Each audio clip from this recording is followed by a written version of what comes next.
We got a Sean reference in the chat. Kitsune Cavalier says, "Hello, everyone." Sean. I like Sean. He's good. There we go. I accidentally had my stream going, so I heard Rhino twice. Nice. Don't know if I'm a fan of hearing Rhino twice, but I heard him twice. Oh, well. Well.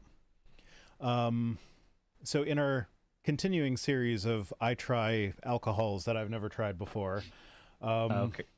this is a Villa Sandy Pinot Grigio from Italy that I found in my partner's apartment when we were emptying it out.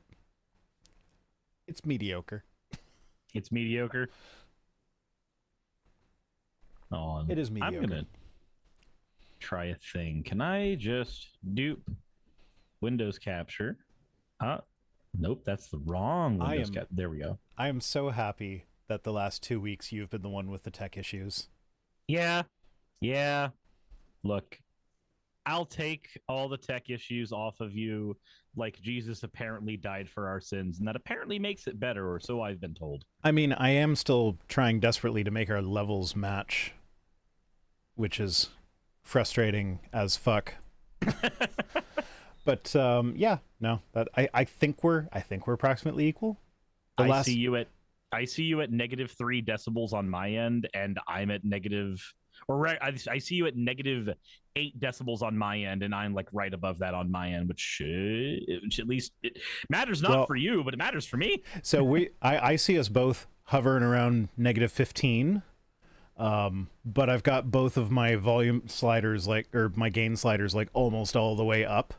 And as I was explaining to you off air before that, there's in my recent videos, there's been some crunchiness to my audio, which I suspect is because higher gains doing that. Yeah, that's the issue, is that I have to turn the gain up to get any levels, but then because the gain is up so high, it's clipping but without being loud, which is weird. Anywho, that stuff aside, we got a lot of stuff to cover today. You also said that I need to remind you to say a thing that I don't know what it was, but it was a thing. Now I've forgotten. What was the thing? Oh my fuck. No, it wasn't that, because I'm going to talk about that later. Whatever. It'll come to me. Maybe. Yeah, at least something's coming to you. God damn it. Oh, now I'm going to be thinking about my thing all evening. I swear this is not a show where we just make up excuses to use tons of innuendos. No. I swear. It's not. It just happens. It just comes out that way. Like how in your chat, okay, Cirrus's eyes are going to give me nightmares.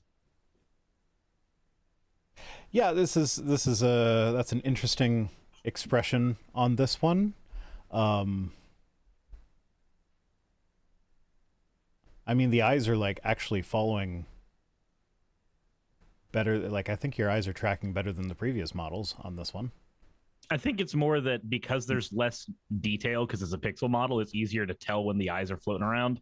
Oh, sure. The eyes are also bigger than normal, so there's more room for them to float around. Oh, what the fuck was I going to tell you? I don't know. Because I was like, oh, no, I should save that and tell you live.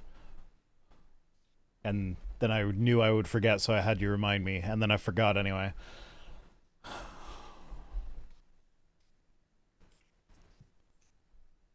And eventually you'll remember, and then it'll come. It'll literally be, here's what's going to happen right now. Kitsune says The Watering Hole is amongst the top 1% of the top 1% of my favorite shows.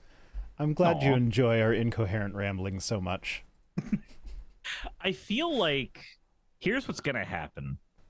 So you're going to send me a message randomly at 3 p.m. on a Sunday. And it's just going to be, hey, I remembered what it was now. But now we have to wait till Tuesday or Wednesday. And then I'm going to say, okay, what is it? And then you're going to tell me to wait till Wednesday. Yes. Oh. And then you'll forget it again. Probably. I feel like it was pertinent to what we were going to discuss today. Anyway, I do have a lot I want to get through this time. The first one's kind of big. I might be able to just power through it because it's an article that's written with literary flair. So there's a lot of stuff that we can skip because it's like, no, I don't need to. It's hyperbole. Yeah. Makes sense. Anyway. Oh, where's my button? There's my button. Articles. Men are hunters, women are gatherers. That was the assumption. A new study upends it. So I chose this one for a couple reasons. Like, this is just like boring old NPR stuff. But this is kind of an intersection of three different things that I like to talk about. Yeah. So we've got diversity, equity, and inclusion. Mm-hmm. We've got toxic masculinity. We've got shit. Let's just go through it. I'll figure out what the other one is as we're going.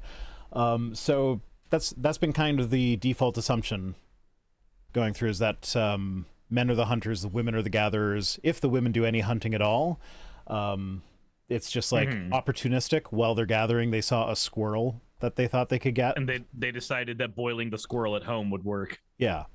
But makes sense. As it does kind of make sense, but apparently that's not quite what it was. Okay. But like this point has been used by people like Andrew Tate and Jordan Peterson to say like, oh, well, these are the roles that men and women naturally fall into. Back in the day, the women they had to gather things because otherwise it would be chaos. You would invite chaos into your home if you put a woman in the hunter group. Emma Thorne covered this. I love Emma. She's great. Yeah. Yeah, so they've used this to justify a bunch of misogyny and like sticking to gender roles and being anti-gay. I mean, like, oh, you need a man and a woman because the man is the provider and the woman is the nurturer and all that bullshit. The man is there to hunt vagina. The woman is there to gather semen. That, yeah, sure. God damn it. That's not quite.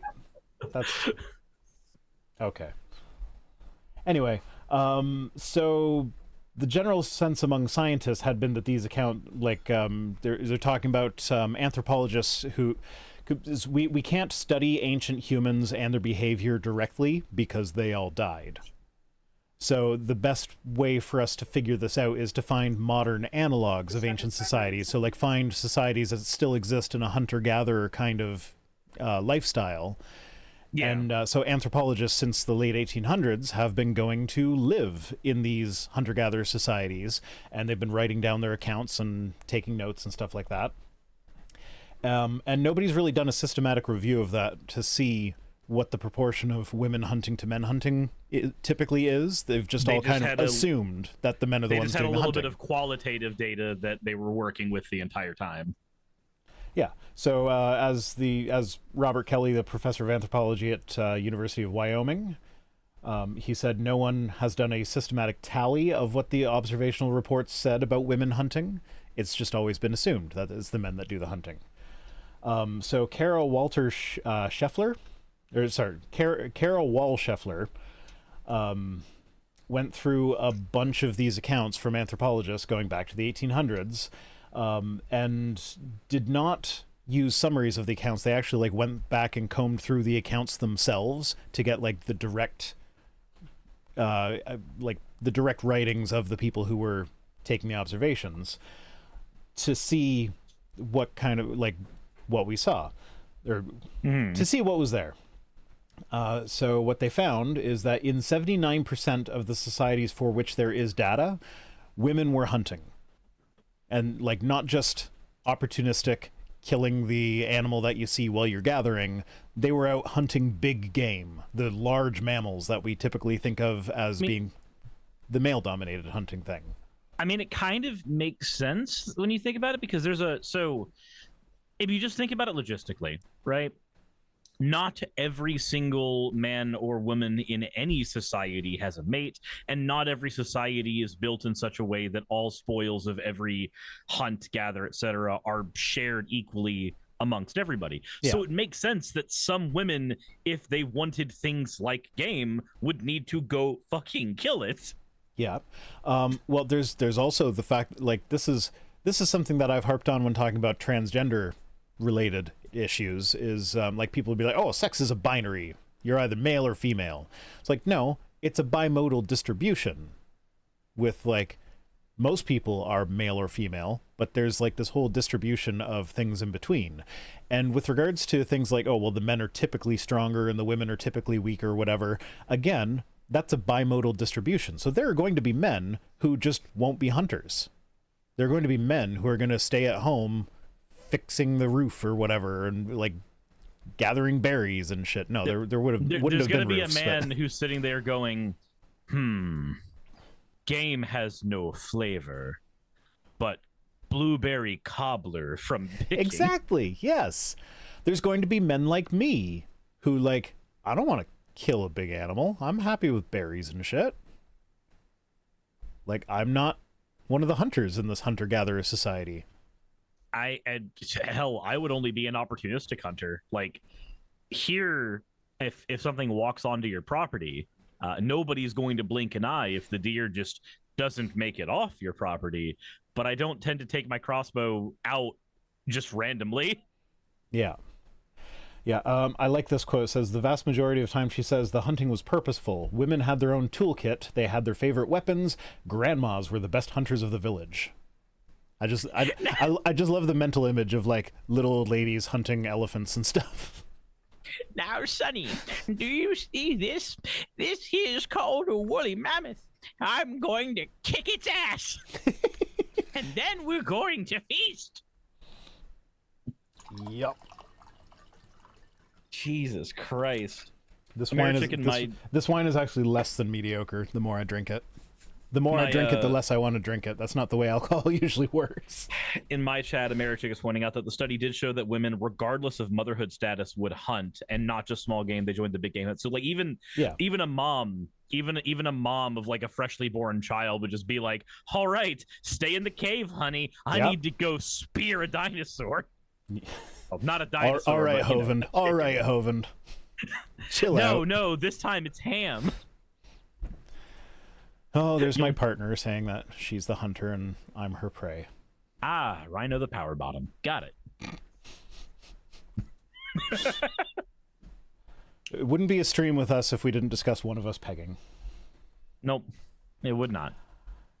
So like this whole hunter-gatherer thing, like men are the hunters and women are the prey, has been used to fuel the idea that men are supposed to be violent, they're supposed to be aggressive, and they're supposed to be toxically masculine.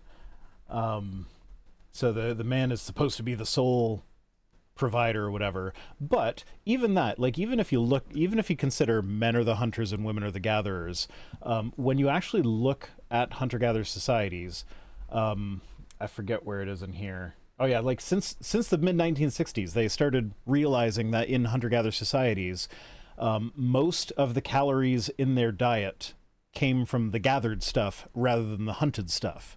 So even if you take the view that men are mostly the hunters and women are mostly the gatherers, the women are the ones that are providing.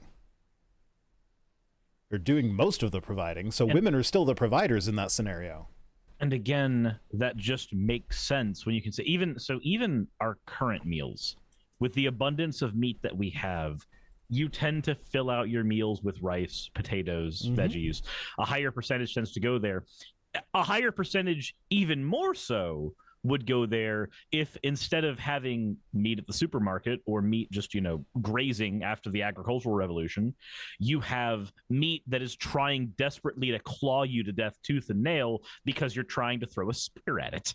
Oh, so yeah, I just remembered the third thing was that, the anti-trans talking point. They're like, oh, when you're dead hundreds of years from now, archaeologists will, even if you were a trans woman, they'll say you were a male based on your skeletal structure because you were always a male.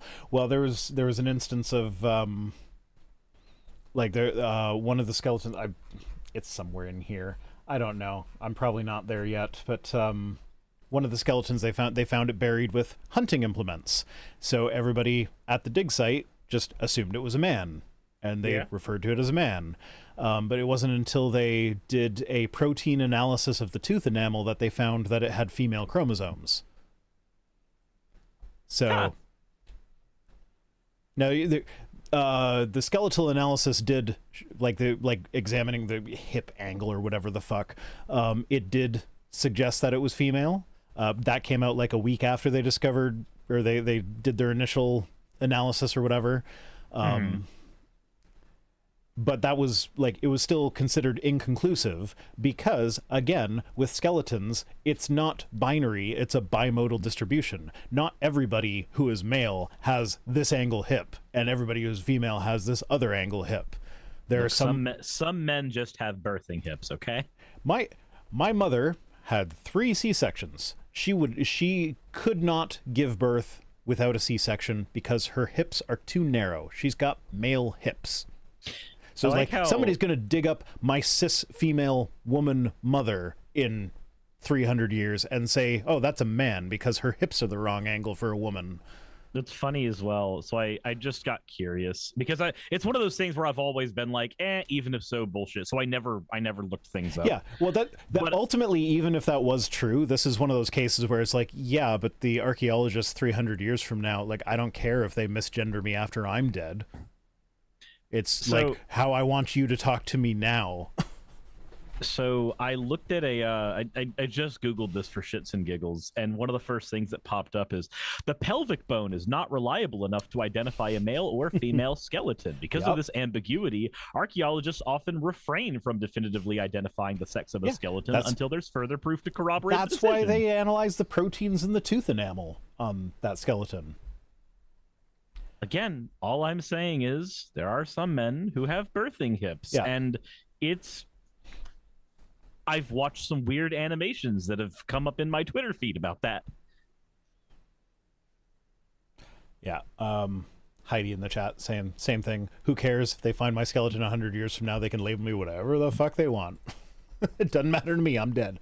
Yeah, pretty much. Yeah, anyway, so then this, to the diversity, equity, and inclusion standpoint, I've often heard it said that with regards to science and trying to encourage more women and people of color and minorities to get into scientific fields and STEM fields, I've often heard the pushback on that being like, well, no, science is just science. A true thing is a true thing, regardless of who discovers it. So, like, why does it matter? Why do we need the push for this?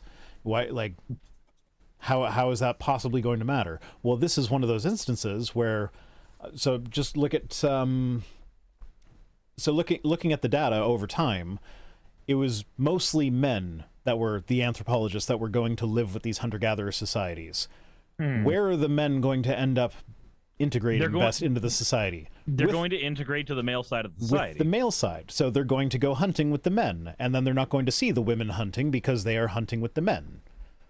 But like, even then, they still, like, there was still lots of data showing women hunting, but like, they're more like, they see the men doing it more frequently because they are with the men. So you send a woman into that exact same scenario, she's going to be more likely to be able to integrate with the women and see what the women are doing when the men aren't around. Maybe the women are going to hunt, which they are. So yeah, so that's why diversity actually is important for science. And not only that, but like, it took a woman coming in, like, everybody just kind of assumed that the men were the hunters and the women were the gatherers, is just how it goes, and nobody really looked at what the tally was of how many men versus women were hunting. And it wasn't until a woman came in and was like, well, why are we assuming that it's the men doing the hunting? Like, I don't know, it just is. That's just the way it is. Well, maybe it's not. So let's look at this data that we already have. Like, she didn't go out and do a study herself. She studied other studies. So, yeah, those are kind of the nice little intersections of all the various topics that I like to talk about. That, yeah, I'm not... Oh, yeah, I saw the word enamel, so there we go. This is the skeleton thing. It's just, anyway. It kind of just goes to show that there's an assumption about the way society is ordered that we've basically ran off of, and we've ran with it for the longest time, and we've built a series of coinciding assumptions on top of that foundation. And then suddenly somebody comes along and says, hey, by the way, the foundation, it's made of glass and it's cracked all through, and maybe it's not a stable foundation to build a whole bunch of shit on, and maybe it's not a stable foundation to build a hustlers academy on either. Yeah. Or half the shit that Ben Shapiro or Tucker Carlson say. Yeah. So anyway, that's more of a lighthearted story. Shall we dive into the depths of the right-wing evangelicals wanting to cause pain just for the sake of causing pain? Is this the trans girl who infiltrated the NIFB recently? No, I am unaware of that one. Oh, hold on. I have a thing to send you here in a bit. Oh, not on Discord. My Discord's not working. Yeah, I'm gonna send it to you on while you set up whatever we have next. You just set up. I push one button and it shows up. Yeah, look. Sometimes one button. Sometimes one button's too much. Michigan school district will get rid of health center after satanic mural controversy. So did you see this one? I didn't see a lot of noise being made about this one. No, I haven't seen this one actually. Yeah, just wait till you see the mural and how satanic it is. Oh boy, it's probably gonna have just a picture of Dante from Devil May Cry. Oh my God, white hair, Satan. No, there's like a video game demon in like a tiny bit of the mural. On here we go. I'm not watching a YouTube video now. No, I'm not. I'm not saying watch it now. Okay. I'm sending this to you so you can take a look at it later. Okay. When you've got time. Okay. So anyway, so there's this health center at a rural Michigan school. So like it's out in the middle of nowhere. So for some kids, this is their only access to like annual physicals and some pretty basic health care that you're supposed to do with your kids. And so they had a competition to see who could design a mural for them, and the kid who won the mural went to paint the mural. It's a high school kid. So there was it depicted several kids, one of whom was wearing a shirt with the pink and white stripes of the transgender flag, another was in rainbows, and a third was wearing the bisexual flag. And the whole point of the mural is that everybody is going to be accepted at this health clinic. Nobody's going to be excluded. That's the whole point. His little... continue reading. Do you want to subscribe? Yeah, so this is the mural. Okay. I don't see much issue. We've got somebody who looks like a trans person. We've got some androgynous people. We've got what looks to be a couple of furries. We've got a bisexual person cuddling. Okay, I've turned on cursor. Can I see? No. Yeah, there's my cursor. There's my cursor. So yeah, there's the LGBTQ rainbow thing here with the bisexual flag. So these two are clearly a couple. That's including a not straight cis couple is obviously demonic, I guess. Yeah. We'll get to it, but like up here, there's like this little demon face thing here, which actually is a little demon face thing, inspired by a video game, by the way. Hold on, where was the little demon face? Right here under the red Santa robe thing. I can't even see that. It's so small. Right there. I might need to go look at the article on my own because I can't tell anything of what that is. Yeah, no, it's apparently a demon face. Yeah, that's the thing though, is like it's so tiny. Okay. Yeah, so apparently this is a liberal conspiracy. Oh yeah, there's also over here on the left, there's the Hamza hand, which in some cultures is said to provide good luck. What's really funny about this one though is that like this is part of why they're calling it demonic. But if you know anything about Jewish culture, that looks an awful lot like a hand of Miriam, which is the Jewish equivalent of the Hamza hand, which is just like it's a little superstitious Jewish thing, but like, you know, these are the people that are always talking about Judeo-Christian values. This is a Jewish thing. That's like, are they saying that Jewish things are satanic? I mean, probably that's what they believe, but that they generally avoid saying that out loud. I'm at the point of just being of the opinion that when somebody says Judeo-Christian values, they're just trying to basically be some flavor of white nationalist, but they are desperately trying not to sound like a Nazi. So they have to add in the Judeo. Oh, the top pig person with the mask is Techno, apparently. Oh, Technoblade. Oh, yeah, that makes sense. He died of cancer. Yeah, and the demon thing is apparently a character from a video game, Genshin Impact. I'm not familiar with the game.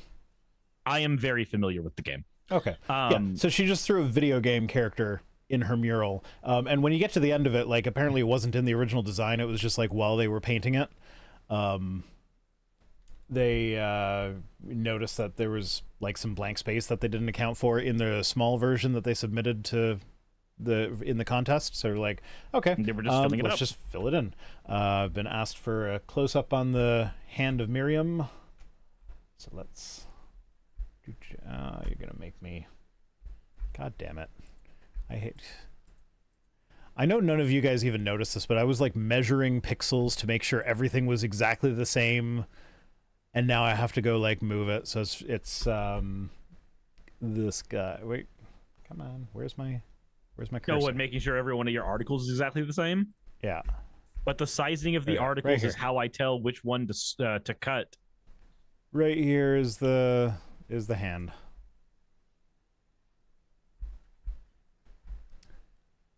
And let's see. Oh, no, I think 200 is where I stay. And then gotta redo this again. Fuck it. It can be behind me a little. Not that much though. Anyway, I think I'm zoomed in too far. Whatever. I don't fucking care. So my favorite part of this, so like obviously right wing freaked out, and now they haven't given an official reason for cutting the funding for this. They've just said stuff like, oh, well, their utility bills are too much, which their utility bills are like $5,000 a year, so that's like a couple bake sales and you're good. Mm-hmm. So it's like compared to the overall budget of the school that it's in, that's nothing. But like, and so like nobody's able to give a good reason why this clinic needs to be closed down. So like clearly it's because they were willing to have a mural that supports inclusion. But my favorite part of this is like, this is so ridiculous that even some right-wing people are speaking out against it. But my favorite part is the way that this one particular right-wing person spoke out against it. Said, I am a conservative right-wing gun-loving American, and I've never seen more bigoted people in my life, when referring to the people at the meeting that wanted to vote this down. It's like, I just love the implication there that it's like, yeah, I'm a conservative right-wing gun-loving American, so I see a lot of bigoted people, but I've never seen more bigoted people than these ones. So it's like, they know what they are. Yeah. It's really stupid, because like you said, the entire point of the mural was to show that anybody could be treated there, and then people get angry like, but not those people. Mm-hmm. But not those ones. Yeah. And like they even they modified the mural to remove the hand and remove the demon face, which, credit where it's due, this is the one time the religious right actually found a demon face somewhere. And it wasn't just them over exaggerating it. It's still just a video game character, but like, hold on 1 second, Rhino. I've just realized something. What?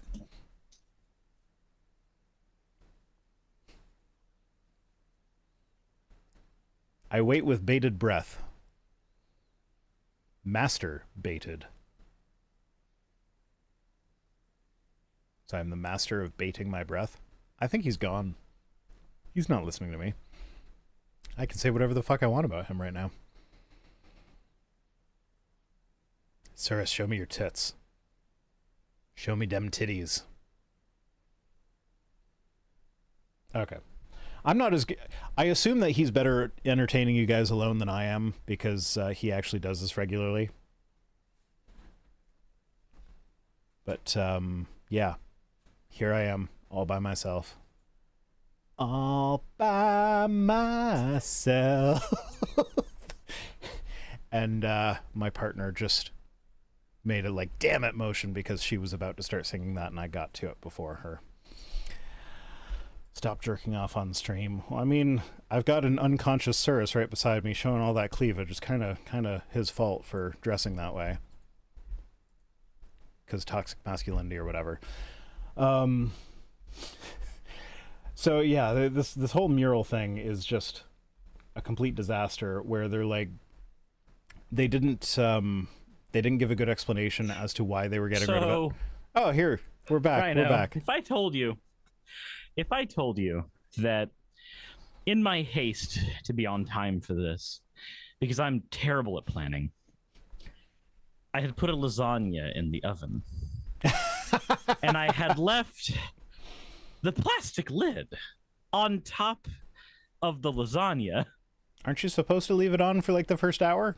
I didn't say the so this lasagna did not have a foil lid like they normally do, because this is one that my mom made where it's in a foil container and it has a plastic top, because when we got COVID, she started making us casseroles to bring up. So I opened I ran in my panic to get to the oven, opened the oven, and the lasagna is just sitting there, and the plastic lid has been shrunk from the size of the pan to the size of a cookie. And it's just sitting on top. Is the lasagna salvageable? I didn't see any bits of plastic on there. Nothing like dripped in. It just shrunk. Okay, that's good. It didn't melt into the lasagna. That's good. I would hate to waste a whole lasagna because of forgetting a lid. I'll just call it stupidity. If it makes you feel better, I baked one of my non-oven safe pots at like 425 for a few minutes yesterday. It was at 350 for like 20 minutes. Is it goopy now? There was a smell, but I think it survived. I don't think it got to the melting point of whatever its handle is made out of. But yeah, there was definitely a smell. Anywho, I think I've said basically all that I want to say about that, but like this is just the religious right being vindictive and cruel. Like they're shutting down a children's healthcare clinic for daring to even in the past have posted something that they disagree with and then correcting it later, but like not all the way because they still had the LGBTQ friendly stuff. So they're shutting it down rather than giving kids healthcare, because like heaven forbid, like they keep saying stuff like where are we? I lost my highlights when I did my zooming and refreshing and whatever. They say, we don't want our kids being politicized. Our kids should have neutral places where everybody feels loved and accepted, and there doesn't need to be anything on the wall that causes any sort of division. It's like, are you fucking kidding me? Do you not fucking hear it, you fucking bigoted piece of shit? Yeah, that's, but somebody's like, I don't need no gay people on the wall to feel included. Now, yeah, maybe the gay people fucking do. Yeah. Because people like you outnumber them. It's like, we Progress Only saying, save the children right-wingers. Fuck them, and depending on my position, that could mean different things. Yeah, no, I didn't read the whole thing before I put that up, but yeah, touche. Yeah, no, they're doing this in the name of protecting the children and not politicizing the children. Okay, you don't want to politicize the fucking children? Then don't shut down the children's health clinic because you don't like LGBTQ people. Let the children get their health clinic. This is the it's reason literally why, a health clinic. This is the reason why I've said that, you know, sometimes some protests have bricks, and protests make people uncomfortable. Protests with bricks make people very uncomfortable. It's just a thing that's happened. Yeah, but we know that women would never call for violence at a protest, right? We'll get to that. That's coming. Well, it's coming soon, maybe. Before we get to that, though, this is the thing that I almost spoiled for you before, but I forgot to turn on my camera, so I did not spoil it to you before. The first tweet that I have up is not a Twit tweet. It's a comic that I follow that I thought you would appreciate this one. So I'm just going to let you read it. Okay.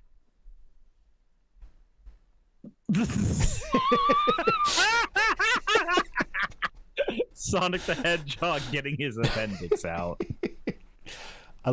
I saw that and immediately was like, I have to show this to Cirrus. Jesus fucking Christ. I mean, all things considered, that is okay. So I'm gonna do the weird Sonic fan thing. In canon, that's not what happens, but doesn't matter. It's still fucking funny. By pure game logic, that is exactly what happens. Said he has an appendix? Well, of course. Where do you think all the bacteria in his tum-tum goes? Hedgehogs have appendixes, don't they? I'm pretty sure they do. But I mean, he's an alien hedgehog, so maybe not. Again, depending on the canon. Oh, Samuel Patre says, just a little something, enjoying the show. Thank you, Samuel. $9.99 super chats. Yeah, it's an upside down 666. Perfect. Okay, so I'm getting central air conditioning installed in my house because, like, I have air conditioning on the main floor, but where we sleep is hot as fuck. And the guy that was giving me the quote, the initial quote, like, we're getting a couple other things done through him as well, potentially, if we go with him. But so he gave me the quote, and then he was like, oh, but if you don't do this other thing that you added onto it, then it's going to be $6,666.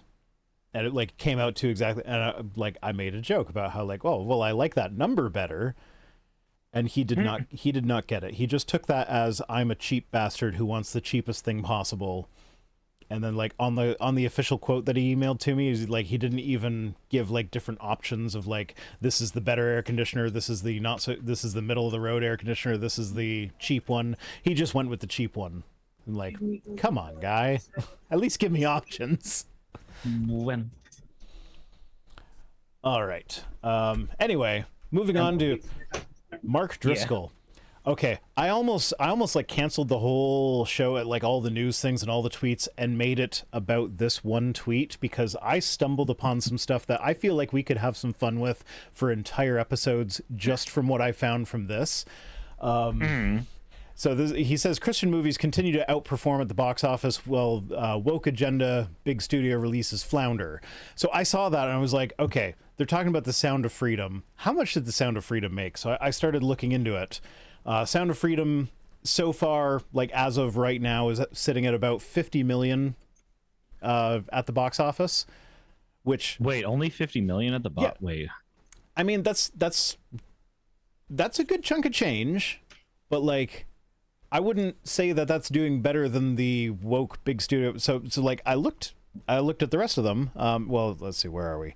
If you pop up oh no, that's not the box office. Shoot, that's the wrong tab. God damn it.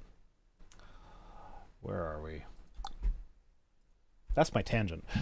So yeah, I looked at the domestic box office for movies that released in 2023. I'm not entirely sure how they ordered this. I think they, like, did it from the opening weekend. Okay. Is how they ordered it, but then the total gross is different because, like, Avatar objectively did better than Super Mario Bros. And all the stuff that's above Avatar, but here Avatar is down in, like, number 5. Yeah, because they're going on. It's being ordered by gross, not total gross. Yeah. Yeah. So Super Mario Bros. Movie. Well, you see, this is where I don't understand because the total gross is the same as gross for this one, but, like, I know it played more than just opening weekend. Mm-hmm. So I don't understand how they got their numbers, but I trust that they did more work in it than I did. Magic. So yeah, Super Mario Bros. 573 million. Spider-Man 360 million. Guardians of the Galaxy Volume 3 357 million. Little Mermaid, a woke piece of garbage movie that I have not seen yet, but I've heard it's terrible, and I have no intention of seeing it because all of the remakes have been terrible. I don't care whether they think it's woke or not, but it, like, made almost $300 million. You have to scroll down to Sound of Freedom is number 24. With Jesus Revolution beat it, it's number 23, so that's another Christian movie. They're both hovering around 50 million. So the budget of Sound of Freedom was $14.5 million. 14 million, yeah. So that's the budget for making it, and then it made 50 million at the box office. That is considered reasonable because It's a not $20 a million flop. yeah, it's not a flop. The idea is that a $20 million movie making $100 million is like things are going really well for you type of shit. Rule of thumb in order to turn a profit when you consider advertising and marketing and all that shit is basically whatever your budget is, you have to make double that back in order to turn a profit. That's a rule of thumb. That's not absolute. So they've basically made just at the threshold. Yeah. Well, I mean, like 20 million over. Like, I'll take $20 million. Fair. That's nothing to shake a stick at. But yeah, like, same thing. Like, Jesus Revolution, $50 million. Like, okay, they're not doing terribly, but like, he's saying they're outperforming at the box office while woke agenda big studio releases are floundering. Would you say $300 million? Sorry, $290 million for The Little Mermaid is floundering? So actually I'm willing to give a little bit of pushback on this one. Not that I want them to be right. I don't. But the production budget for Little Mermaid was $250 million. Okay, so yeah, that might be considered floundering. But what about Super Mario Bros. movie? So let's see here. Okay, no, let's not go Super Mario Bros. Because that's what. So this is where we go down the rabbit hole, because I'm like, I don't want to accuse them of having called these movies woke without actually finding them calling these movies woke. Super Mario Brothers movie, it was woke before it came out, but then as soon as it started doing really, really well at the box office, it suddenly became anti-woke. Yeah, but the budget for that one is $100 million. So that one actually made over 5 times. Yeah, and that one was woke because Peach wore pants, but it was also anti-woke because they had white guys playing Italian plumbers. Yeah. It started the meme of Chris Pratt voices everything. It really did. I'll pull this. What about Spider-Man? What was the budget on that one? Was the Spider-Man for Across the Spider-Verse? Yeah. Hold on. Because that one unequivocally was called woke. The budget for Across the Spider-Verse was also $100 million. So yeah. Spider-Verse actually made within the exact same threshold as Sound of Freedom. Well, percentage-wise, but absolute numbers, we're talking like $100 million profit as opposed to $20 million profit. Right. I'm just saying in percentage-wise, which is all I think is what's safe to use here, just for to be as fair as possible to the idiots. They're wrong. Well, I mean, yeah, okay. So the tweet doesn't matter. Mark Driscoll's wrong. Like the woke movies are doing way better than The Sound of Freedom at the box office, just in absolute numbers and in percentages for some of them. But what really got me going on this one was I found this website, which I'm gonna have to recrop this again. I hate doing this live. I should have just set up something separate. But so this is a website that's a movie review website called Worth It or Woke. Wait a minute. Hold on. Some of the numbers on that website are actually, those are only the United States numbers. Yes. I just noticed because it was weird the way they were doing the numbers. I don't quite understand it. Yeah, the other thing that came to my mind was like Ant-Man and the Wasp would be one of the things they'd consider woke, because Marvel woke Disney garbage is what they would go with. Not necessarily, because we'll get into that. Okay, cool. So the actual global takeaway from Ant-Man and the Wasp was $475 million globally, and the production budget was $200.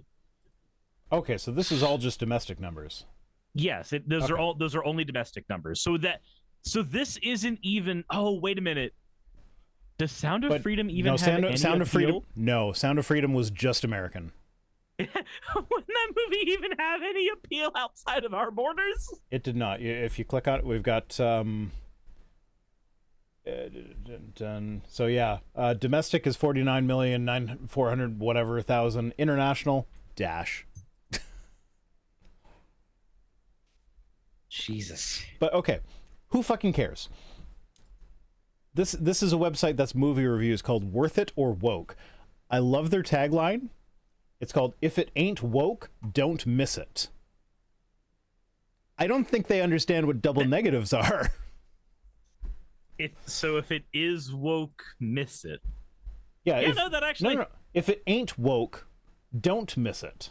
So if it's not woke, don't go see it. Only go see the woke ones. Wait, no, they said don't miss it. Yeah. If it's not woke, if it's not woke, don't miss it.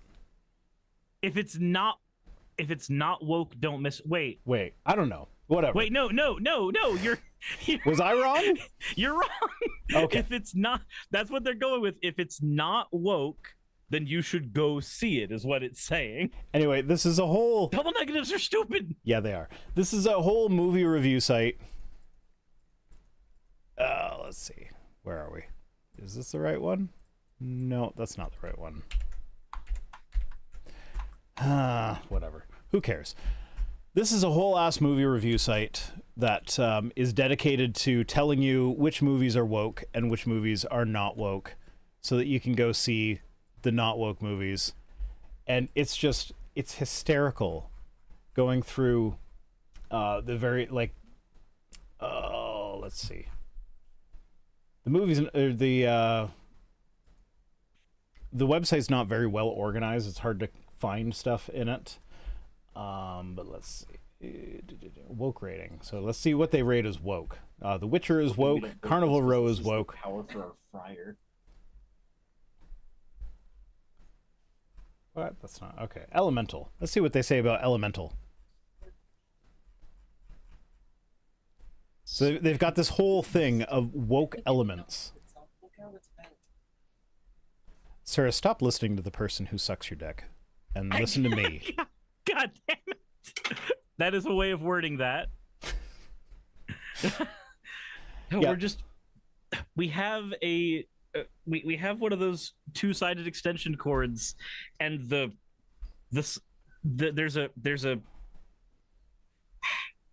is a cord that is meant to go into my deep fryer that is in the extension cord, and it can't come out, and no amount of pulling is taking it out. I've been just sitting here with a butter knife trying to pry it out. I don't understand what's wrong. Everything's broken. Life is wrong. Okay, Elemental. It says 2 stars.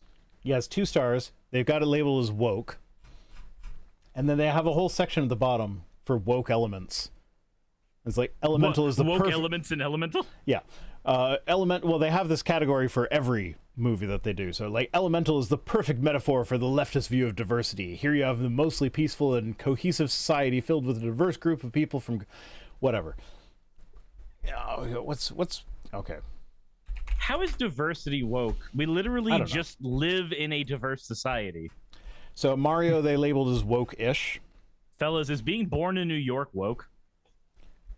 So for Mario, the movie's greatest weakness is its use of Peach. With the exception of the American version of Super Mario 2, the plot for every main title of Super Mario game is that Peach is kidnapped and Mario and Luigi rescue her. However, in the film, it's Luigi who is kidnapped and Peach and Mario go on the main quest. So, like, it's woke because they didn't stick to video game themes from the 80s. Like, it's a fucking Mario game. The plot is jump on the turtles. It's like, nobody plays the Mario game for the plot. Sorry. I play it because it's fun to play. They're also incorrect. Well, that doesn't surprise me. There are mainline Mario games where, I mean, obviously pointing out that Daisy being rescued in one of them doesn't work here, but fairly certain that Mario Land 2 6 Golden Coins does not actually have a plot of saving Peach, and the new Super Mario Brothers games do not have a plot of saving Peach because you can just play as Peach in some of them. So my favorite part of all this, though, is that, like, they say here, it's pretty clear that the earlier drafts of the film had Mario, Luigi, and Toad adventuring together to rescue the princess. And the way that he determined that is because Toad is introduced as helpful and immediately loyal and dependable friend, which is apparently matching up with his role in the games, even though in the game, like, I don't know, Toad's kind of annoying in the games. He's not really helpful. Wait, Super Mario 3D World! Peach is one of the main playables, and that is in every way a mainline Mario game. Are these people stuck in the SNES era? Probably. Have they not played a Mario game since the fucking N64? Yeah, probably not. But Jesus Christ. Yeah, So the fact that Toad is introduced is helpful and loyal, but then when Peach shows up, he's not there for a little bit. That's his. That's woke? That's his. No, that's not that. That's not that it's woke. That is his evidence that the first drafts of the film had Mario, Toad, and Luigi rescuing the princess rather than Mario, Toad, and the princess rescuing Luigi. Just from the fact that Toad is immediately loyal and disappears for a while when Peach shows up, that is evidence that Peach was originally supposed to be kidnapped, not Luigi. I don't know how he connected those dots. It doesn't make any fucking sense. Also, they do know that a lot of script writing changes can even happen on the cutting room floor, right? Luigi's Mansion is about saving Mario, isn't it? It is, but so if I'm gonna steel man the idiots to get them to be like, hey, you're wrong in every way you could have been wrong. Luigi's Mansion would not be considered a mainline Mario game. That would be a spin-off game. But Mario 3D World is in every possible way a mainline Mario game, and Peach is playable in it, and you don't save Peach in that game. Otherwise, I would have talked about the Paper Mario series and the Mario RPG series and all the spin-off games where you play as Peach. He also says, like, Mario is capable and competent unless he's in proximity to Peach. Every time that they work together, she's perfect and has to help Mario. Did he not watch the movie? Like, the whole thing was that they suck at plumbing. He was not competent. And that's how they ended up falling down a tube that led them to the Mario universe. Peach wasn't there for that. Also, Dono Boyo says you save an entire indigenous race in Sunshine. Yeah, Mario Sunshine must be incredibly woke then. Yeah. Anyway, like my point is, like, we could spend entire episodes just like going through this guy's movie review site, ripping him to shreds for like the nits that he is picking in trying to find woke elements where they just don't exist. It's hilarious. Like I have extra work to do tomorrow now because I meant to be like scheduling videos and stuff like that while I was like after I had set up the stream while I was waiting for you to join me. I was going to be doing that, but I was just reading through this website laughing at this guy. Oh. It's just we could have just done an entire video doing that. I know. Right. That's what I mean. Like we have a lot to like rush through today. Jesus Christ. Elon Musk. So this was in reply to something, I forget what it is. Somebody who said something bad about Threads. There's going to be a lot of Threads stuff on this stream. Like somebody said something bad about Threads, and then he like agreed with them and was like, accurate assessment. Threads is just Instagram minus pictures, which makes no sense given that thirst pics are the main reason people use that app. How many times have you read comments on Instapics in which there were more? Personally, never. So who fucking cares? This doesn't matter. It's just Elon shit talking his competition. But because of course he's going to. But the thing that interests me here is that like he's currently suing Threads or Meta, whatever the fuck, Facebook. He's suing fucking Facebook. I refuse to call them Meta. He's suing Facebook because they supposedly stole all his stuff from Twitter in order to make Threads. I mean, but if here he is publicly admitting that Threads is Instagram minus pictures. So, like, if Threads is based on Instagram, then he has no case. Is this the reason that Elon decided not to have the boxing match with Zuckerberg? Is that why? I don't know. Did he decide not to? I thought that was actually happening. I would have watched Zuck beat up Musk. I would love to see that. I thought that got canceled because Elon called him a cuck on Twitter. Yeah, they asked he asked for a dick measuring contest instead or something. Yes. I don't know. Like I don't know if Threads is going to take off. I think of all the competitors, Threads has the best chance at taking off, but that's like mainly because it's already run by a social media giant. They're like, fuck, choose your billionaire to root for. Like, fuck, I would love it if they both just failed. But yeah, I am finding myself on Twitter less, but like it's also way easier to find tweets for Twit tweets. So big news. That's not a good thing for Twitter. Why is the first thing I find titled "Did Elon Musk's mom really get the cage match with Mark Zuckerberg canceled?" Yeah, I remember something about that. Yeah. What the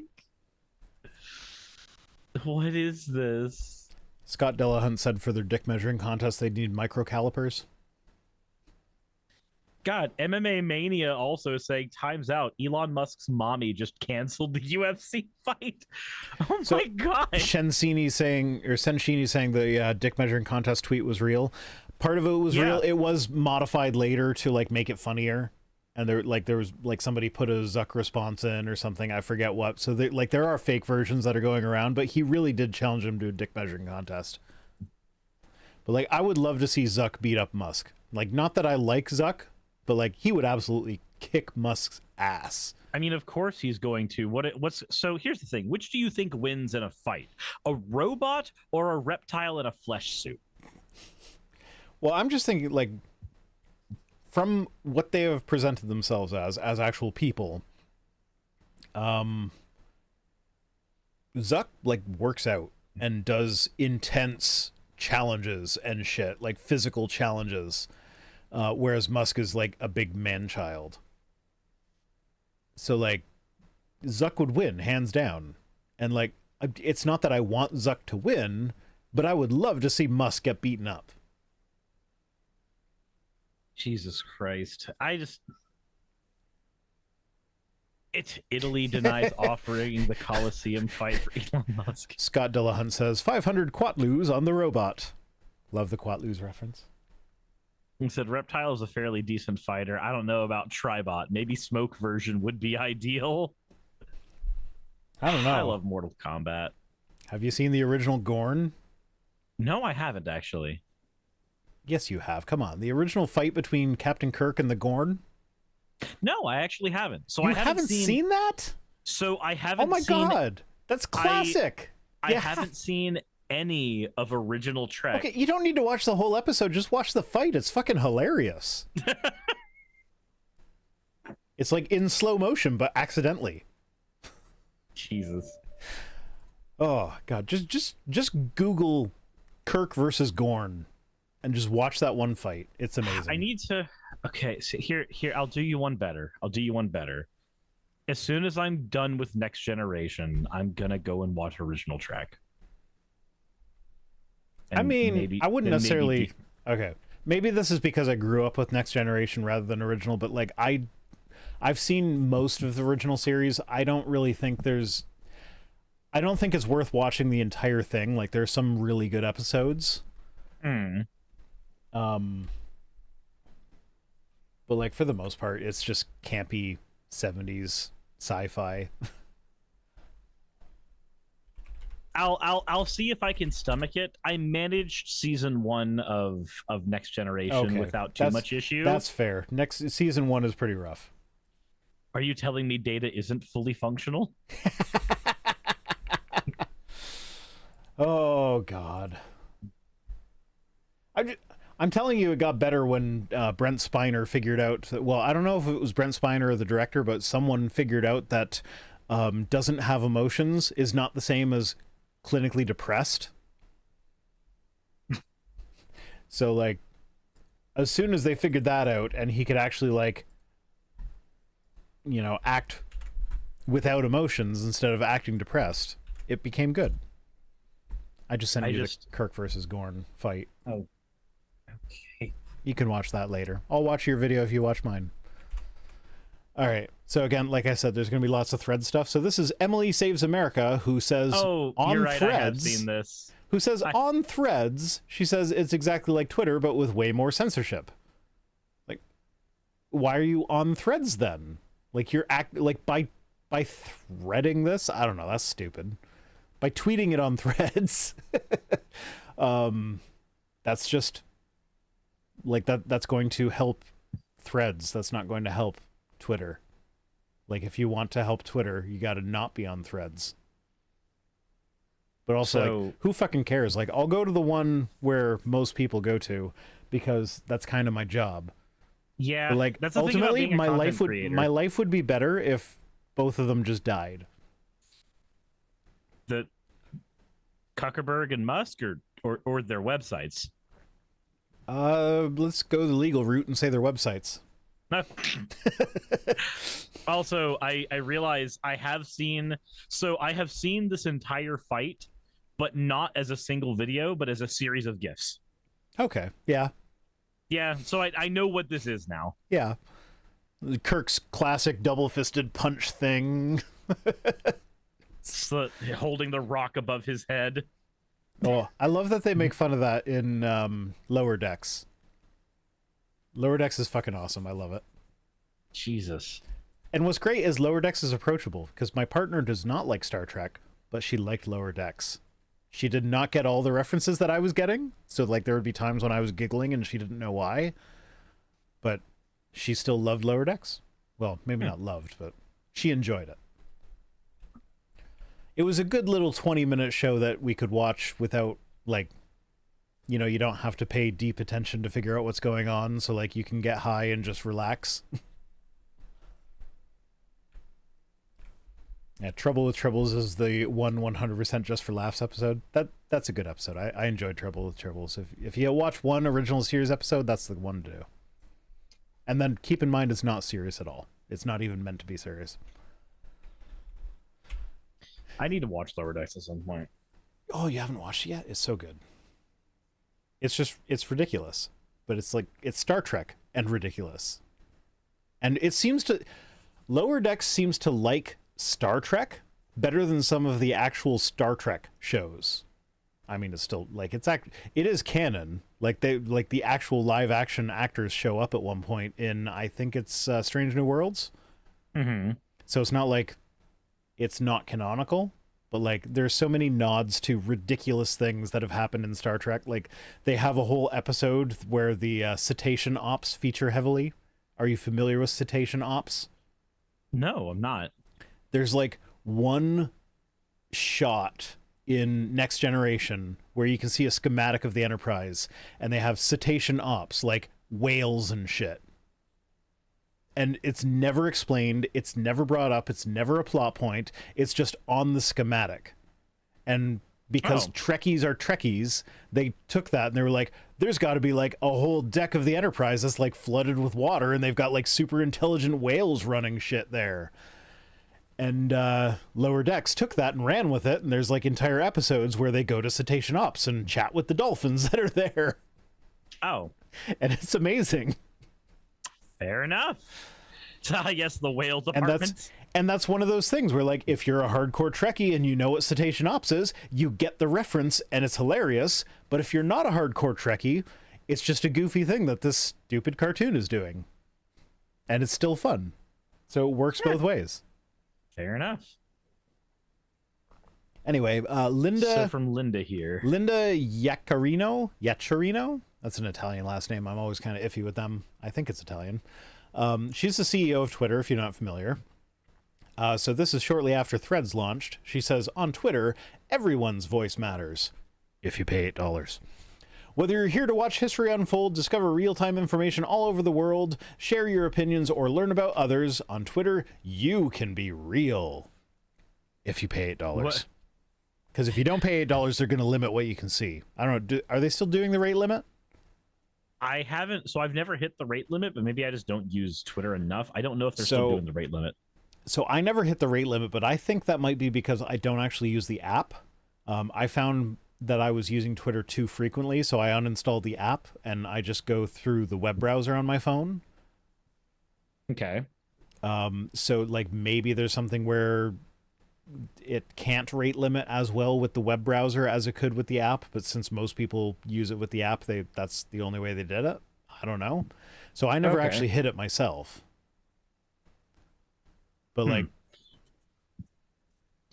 yeah, I have they say no idea. We're often imitated, but the Twitter community can never be duplicated. It's like, yeah, but like I don't want to duplicate a bunch of Nazis, thanks very much. I'm gonna say, wait a minute. By the Twitter community, do they just mean a giant tumorous growth that yells at you that you didn't like waffles when you just said you liked pancakes? Is that all? Because that's what it is to me. Yeah, no, Twitter is a hot mess. Like, I gotta say, like before Elon took it over, it was still a hot mess, but it was less of a hot mess. Like, and I can tell you, Twit tweets has become way easier since Elon took over, and that is not a good thing overall. It's like Like as much as I enjoy not having to work as hard to put on this show, I would rather have to work harder and not have what is like, let's be real here. It is for a lot of people an important source of information and like real-time news updates, real-time news tracking, and like people in restrictive countries that have regimes that monitor everything they do. Like it's important for them to be able to like reach the outside world. So like it is legitimately an important thing. And so I don't like that it's easier for me to do my show because Elon is a man baby. I would rather it be harder for me to do my show and easier for these people to get the information that they need. This is so this reminds me of a quote from a friend of mine. And why is I not able to remember? Apparently Twitter was DDoSing themselves, which that I hadn't heard that, but that tracks. I mean, that's certainly a level of ineptitude I'd expect. I mean, he fired half his, well, no, 3/4 of his development team. Yeah. What'd you think was going to happen? No technical issues?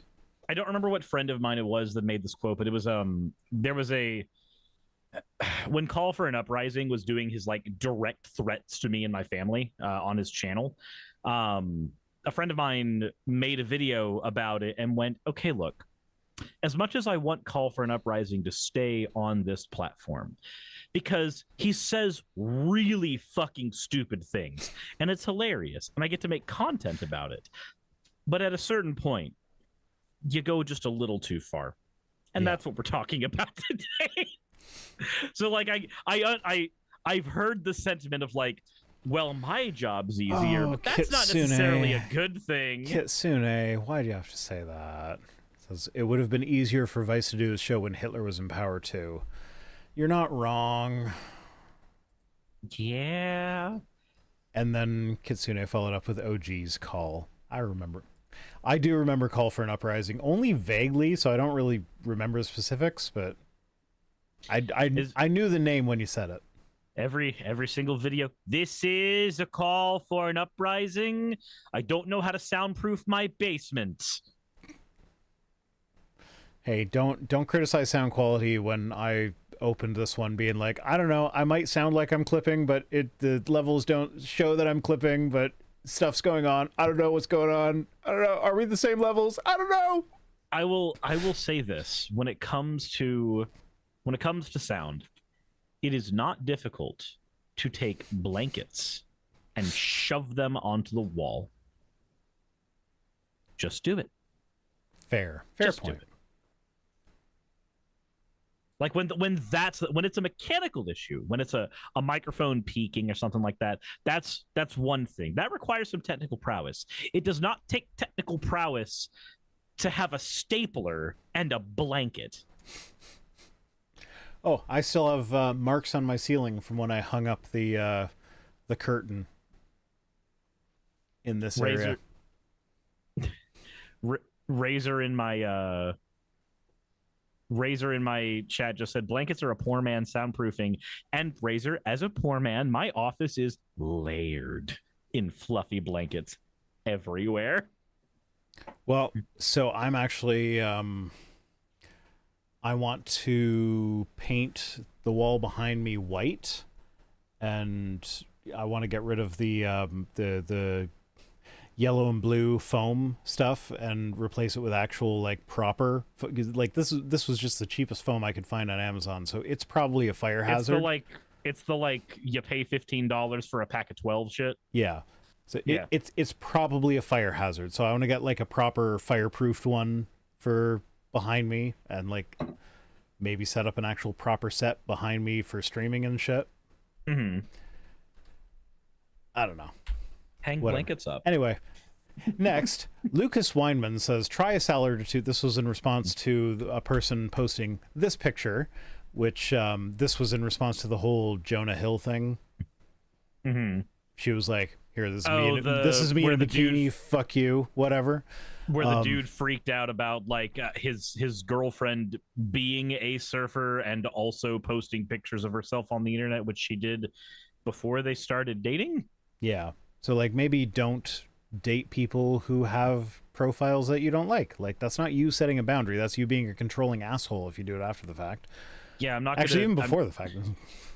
I'm not gonna tell my girlfriend Saki just, hey, so there's some websites that you used to use that I need you to just never post anything on ever again. My partner can post a 100% completely naked OnlyFans right now, and that's fine. That's her body. She can do with it as she chooses. Mine is probably not going to. Not full naked anyway. Not full naked anyway. There might already be a foot one. It didn't quite take. I think I'm her only fan on the OnlyFans. You're the only fan on OnlyFans, and I'm not even into feet. Whatever. Anyway, so in response to this picture, this douchebag said, "Try a salad or two." Like, what? Like, is he trying to say that this is fat? How is that fat? Like, no. That's no. Also, Axo in my chat just said, people will call you a cuck. Look, kink shaming is cringe. Whatever. Yeah, like, if you're into being a cuck, you're into being a cuck. I'm not into being a cuck, but I'm also not the jealous type. So, like, if there were long conversations beforehand, I'm sure we could work something out with regards to, like, I don't know. Whatever. I'm not working out my sexuality live on air, okay, guys? It's a thing you can try one day in the comfort of not the live stream audience. So my partner is in the chat sending the foot emoji. Feet. Said online negging will never make sense to me because what the fuck is this? J Bombboy says, I know several people who would commit murder for a body like this. Yeah, like it's where is the they're what 15% body fat there? I don't know. I see people who look like that at the gym and I get jealous. Like Deno Boyo in my chat. What do you mean that's fat?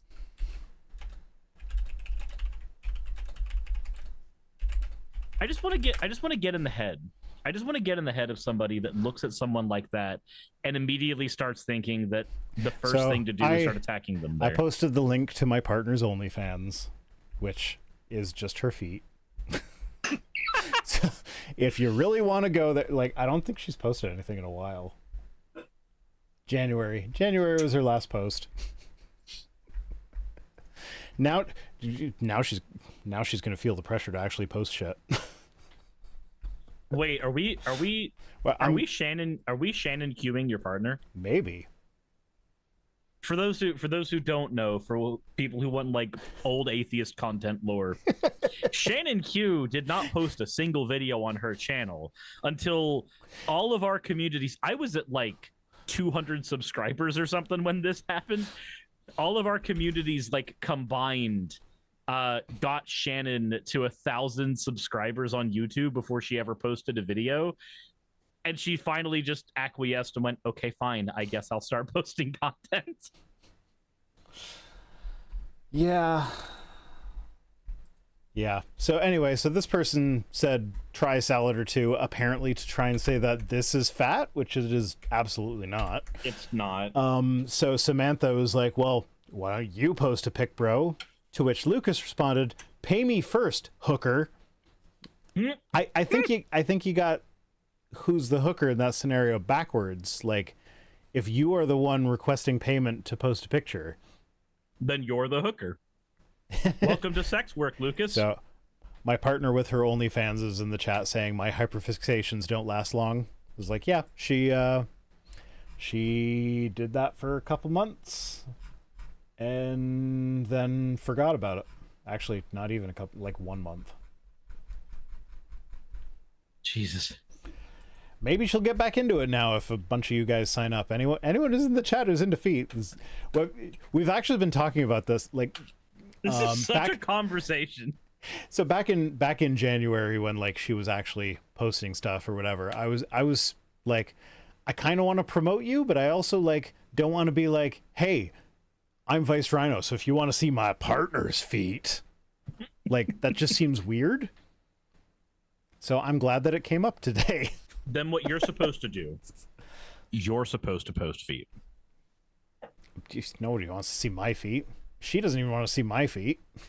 Wait a minute. How long have you been on the internet? I have learned something. Whenever you say nobody wants to see my feet, all it takes, wait until this video goes up on your channel. Just I'm wait gonna and see what, are you taking pictures of your feet right now? maybe. Oh God. Using that voice hurts my entire body. My sunburns ache. Ow. You know what? There are pictures of my feet already available online. When my kids painted my daughter painted my toenails rainbow, and I had a right-wing nut job. I don't know. Let's see. Do y'all want to see my feet? Let's see. Can we do polls in the live chat? How does that work? Somebody in my chat, pay me money or I'll do a foot reveal. Start a poll.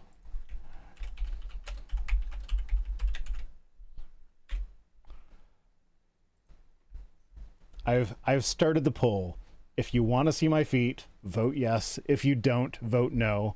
If enough people vote yes, like if the yeses win and I get $50 in super chats, I won't do it. Your partner in the chat just immediately went, let me clip your toenails. No, it's warts and all, so to speak. Oh my God. The yes is winning. The yes is winning. I need a $50 super chat if you guys don't want to see it. If somebody really doesn't want to see it, you need to send me a $50 super chat. I told you! Or it is going to go right now. You're on the internet. So it's going to take me a minute because I'm a fucking boomer on the internet who doesn't know what the fuck I'm doing. Share with myself.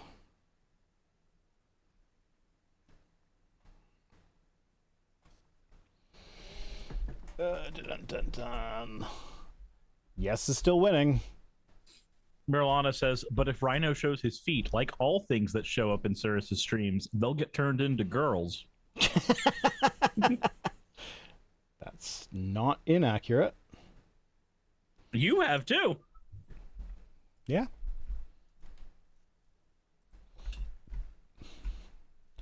Jesus Christ. I can't believe you guys are voting yes on this. It's going to be gross. I can agree. My partner warned you. I need a fucking toenail clip. I told you this would happen. Yep, you didn't believe me. It's not that I didn't believe you. It's that I'm punishing you guys for trying to like I'm not embarrassed by this. But I know that there are going to be people here being like, "No, why would they do that?" Rusty Shark in my chat. Sorry, I'm a leg man. Yeah, no. Well, I have a video of that on my YouTube shorts. Oh, the lingerie one? Yes. Well, probably. I think my legs are visible in that, probably. Yeah. Only 27% of people are saying no, and nobody sent me $50, so. Vice Rhino feet pics. This is what you get for streaming with me, dude. I don't know what to tell you. This is what happens. Let's see. There's my gross feet. Rhino feet pics. Rhino feet pics. Oh, someone sent me $50. Okay, sorry. Sorry, off it goes. I took it off. Oh, no, never mind. It was $50 to raise the price of not showing the feet to $100. I'm sorry. Says, I shat my pants. Can you help me? So I can't help you with you shitting your pants, but what I can tell you is just go into the shower with your clothes on and everything will work out. Okay, but like, that's objectively gross, is it not? I don't know. I'm not a feet guy. My partner was correct in that I need my toenails clipped. Wait, Rhino. What? Are your shoes the right size? Oh, I took them out and like put it on top. No, why is the side of your foot and the top under your big toe are pink, like you're wearing the wrong size shoes and they're rubbing against the ends? That's probably because I was on my treadmill with my walking desk today for a good chunk of time while wearing Crocs and no socks. Okay, that explains why. So it's not the wrong size, it's that I'm just an idiot. Okay. That makes sense. I only think about it because, so fun thing, when Saki first got here from Alaska, literally the first day we went on a mall date, I pointed out that my feet were hurting, and she immediately took us to the shoe store in the mall and then said, okay, take off your shoe, and just started feeling my shoe and going, you have no arch support, and this is the wrong shoe for you. We're getting you the right shoe for you.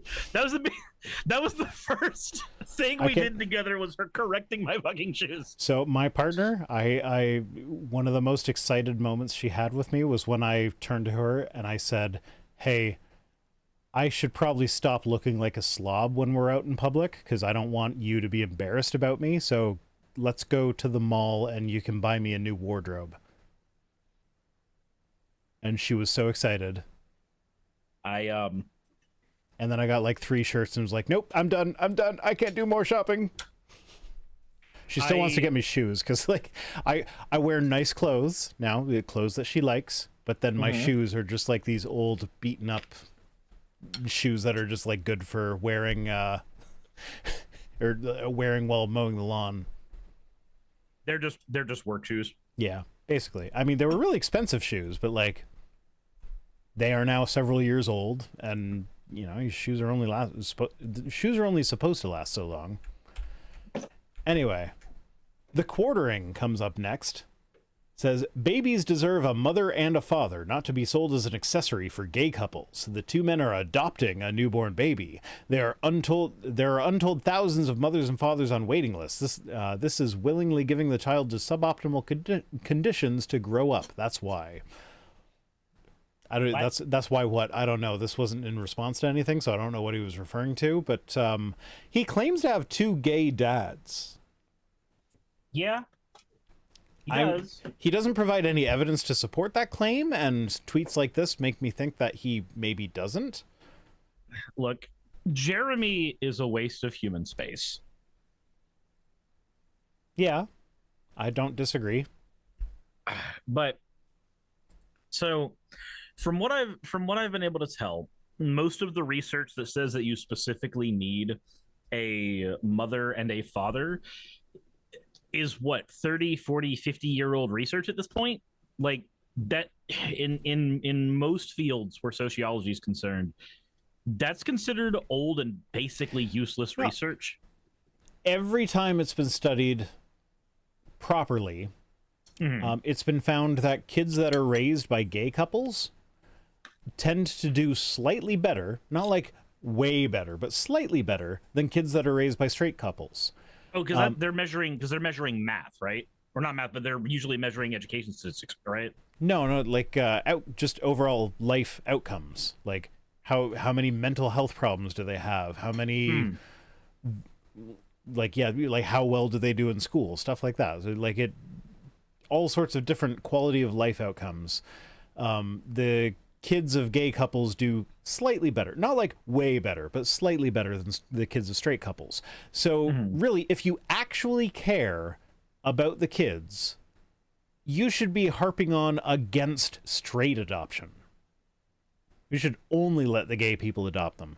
Except the times when the kids of gay couples do worse are exclusively because of social pressure. People like the quartering, Jeremy, whatever the fuck his name is, posting tweets like this saying kids of gay couples don't do good. That is directly causing the only negative outcomes. Yep. So it's like, if you guys would just shut the fuck up and actually care about the kids instead of pretending to care about the kids, then the kids would do way better, way fucking better. I mean, it's kind of funny when you consider the fact that with tweets like this, there is actually a child who's an accessory here. It's a hypothetical child, and they're an accessory only for Jeremy's argument. Whenever somebody does the think of the children shit, that's what they're doing. Do you want to know why there is a waiting list to adopt?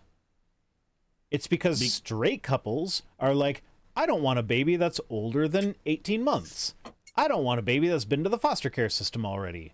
I don't want a baby that's black. I don't want a baby of this type of person, like someone who's born in this situation. I don't want, like, they're being picky about what babies they want. They are shopping for accessories, whereas the gay couples are like, I just want a baby that I can call my own. Like, I just want a kid. I just want a kid. Give me a kid. So, fuck you, Jeremy. Please don't. I don't want him to breed and talk about his girlfriend leaving him while he pisses in his basement again. And now we get to... Oh, God. Now we get to Richard Dawkins, who said, have you ever in your life encountered a genuine woman who would stand up before a crowd and incite them to punch people in the fucking face? No, I thought not. Did he miss the whole suffragette movement? Like, we're not even talking trans rights anymore. We're talking fucking women's rights. So technically he did miss that movement because he was in the United Kingdom. Did they not have the votes for women thing? Like, wasn't that, like, I don't know. I learned about that from Mary Poppins. They were British, weren't they? Just be like, no, you don't understand. We never had that problem here. We've always been cultured. Always. See, that's the thing. The more I think about Richard Dawkins, the more I think that the main reason people have good respect for him or think he was an intellectual or think he said anything worth listening to is because he has a super pleasant voice. So just objectively, it is pleasant to listen to him talk if you don't pay attention to what he's saying. In the field of microbiology, he is very, very talented. Yeah. And he... Like, if you look at his book catalog, he did do a lot of good work when you look at stuff like, say, The Selfish Gene. But then as soon as you get into his... He coined the word meme, for fuck's sake. He coined the word meme in God Delusion. And then he got mad that people did... Like, the way he coined it was to, like, a meme is a gene and that it will change over time. Like, it's an idea that changes over time instead of genetics that change over time. And what's funny is he got kind of mad that people, like... took the word meme and changed what it meant over time. So, like, the fact that the meme became what he originally meant with meme made him mad is kind of funny to me. So the thing is that he is very smart when it comes to the field in which he is particularly studied. But as soon as you get him into any kind of social field at all, he's just every opinionated internet atheist that you have ever seen on Reddit or a 4chan board or what have you. He's the amazing atheist with a British accent. But I can't even say that one because TJ Kirk actually came around. That's true, yes. TJ's he's grown as a person in a lot of ways. Richard Dawkins either didn't or recessed.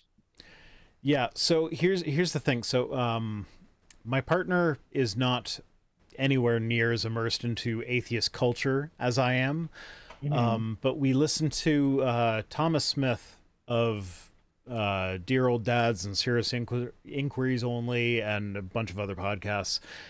He just recently released a new podcast called Where There's Woke, where he will take these quote unquote woke controversies and he'll do a deep dive into where did they originate? What's the true story behind what's happening here? And he's in the middle of a 5-part series on the James Webb Telescope and whether or not it should have been renamed. But anyway, my partner and I listened to the first episode of that together, and it was about Elevator Gate. Which, do you remember Elevator Gate?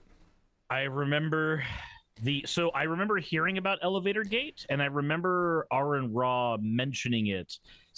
Was this Atheism Plus this came from, or no? I don't think it was Atheism Plus, but basically a woman was in an elevator at an atheist theme conference after having just given a bunch of talks on how she didn't appreciate being sexualized all the time. In this elevator, one of the guys who was at the last thing that she was at was like, hey, you have some good ideas. Why don't you come back to my hotel room for a coffee so we can discuss these ideas? And it's like, he's clearly hitting on her, clearly sexualizing her. And it's like, and her response to that was to post a very calm and collected video being like, hey, maybe don't do that when I've just spent the entire day talking about how I don't like being sexualized, which is perfectly reasonable. But Richard Dawkins tweeted about that and was like, oh, so are we not supposed to like come on to any women? Like, I forget what he said about it. Like, it was something that was like said in his faux reasonability. But like, I remember I had to, like, I was listening to this with my partner. I had to like pause the podcast and explain to her how disappointing it was to see Richard Dawkins become what he is today. Because like when I first started, like he's so good at explaining things when it comes to like evolutionary biology. Like my explanation for how the eye evolved, that comes directly from his Christmas lectures at, I think it's Oxford, whichever university in the UK does their Christmas lectures. Those lectures are fucking amazing. He's so good at it, and he's got this great voice that is just pleasant to listen to. But then I started talking about like how like, oh, he wrote this book called The God Delusion, where he defends that religion is a mental illness, which it isn't. It's like, have these hints of misogyny and is like denigration of people he sees as others have been there all along, and I just missed them before? Like, it's kind of seeming like that. Also,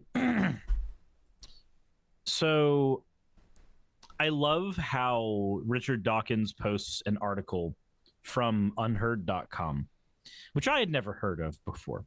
It was unheard of by me. But I decided to go ahead and do a quick bias and fact check on them real quick. They are mostly an op-ed website that posts essays and analyses under the themes of capitalism, groupthink, and faith. I feel as though maybe this is a bit of a biased website. I don't know. Maybe Possibly. just a smidge.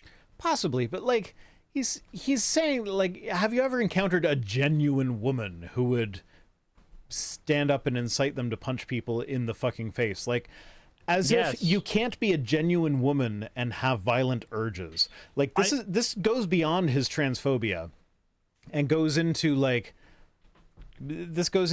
classic misogyny of like the 1940s. Like this is I don't know. It's disappointing to me. I'm just gonna say right now, have I ever encountered a violent woman? Well, I grew up in a ghetto, and a lot of my friends were in trailer parks, and just about everybody was some level of violent there. Because but were they genuine women? Obviously, if a woman's violent, that means she's trans. Like, I never looked under any of their skirts to take a guesstimate, but I'd assume that at least a few of them were cis. Just a little bit. Transphobia and misogyny are tightly entwined. Yes, they often are. The people that are claiming to do things in defense of women, objectively, the things that they are doing do not actually defend women. Anyway, I think that was the last tweet, and we are running a little bit over time. So yeah. To be fair, that was the tweet that I was like, ooh, include this one. Yeah, that one was thrown in at the last minute. I mean, also, to be fair, like, one of the tweets that I chose was just like, haha, Sonic, rings, appendix. And then my brain just went full on, aha, you've activated my special interest. So technically the rings don't exist within the canon of the Sonic universe. Do they not? I thought they did. I thought they were like, do the movies not count as canon?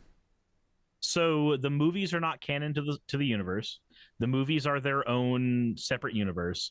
The canon universe is all of the video games except the Game Gear games and the comics that are published by the IDW publishing company.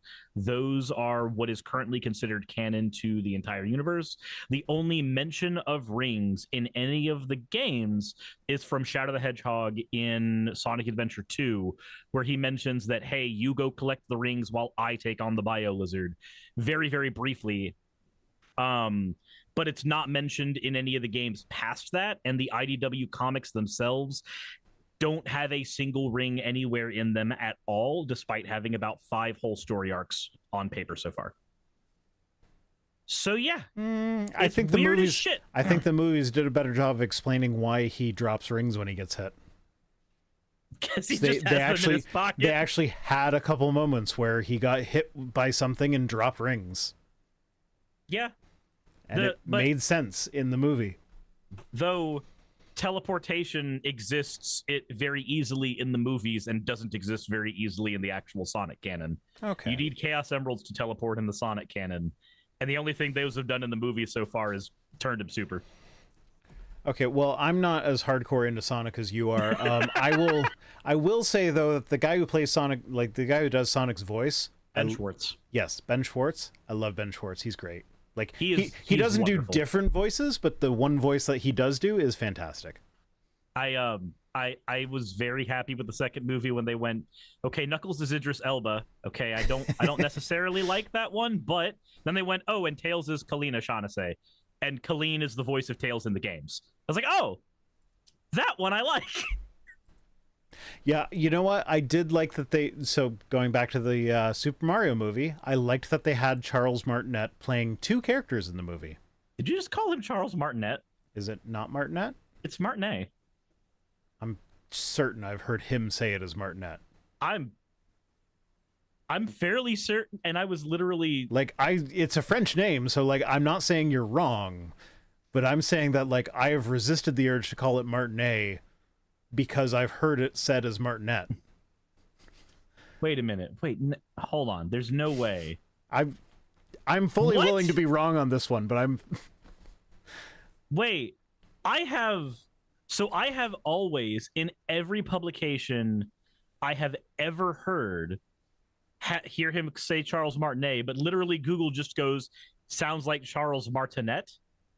Yeah, like that's what I'm saying. Like my default is to read that as Martinet because like it's clearly French, and that's how it would be said in French. But like, you know, I also Niagara Falls has Portage Road when it's clearly supposed to be Portage.